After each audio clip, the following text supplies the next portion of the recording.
చిన్నది వస్తానని అన్నది కళ్ళలోకి కళ్ళెట్టి ఏదో ఏదో చేసింది కందిరీక నడుముకి సెగలు రేపుతున్నది నంగనాచి చిన్నది నన్ను గిల్లుచున్నది ముందుకెళ్ళి ముందుకెళ్ళి ముందుకెళ్ళి మూడు ముళ్ళు వేసి గదిలోకెళ్ళి గడిపెట్టాను. మామా గదిలోకి వెళ్ళి గడిపెట్టిన తర్వాత ఏం జరిగింది మామా? ఏం జరిగిందా? ఒకటే చీకటి ఒకటే లొల్లి. చెరు చెయ్యేస్తే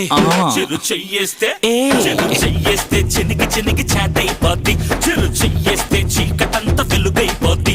చెరు చెయ్యేస్తే చిలక కూడా చిందేస్తుంది.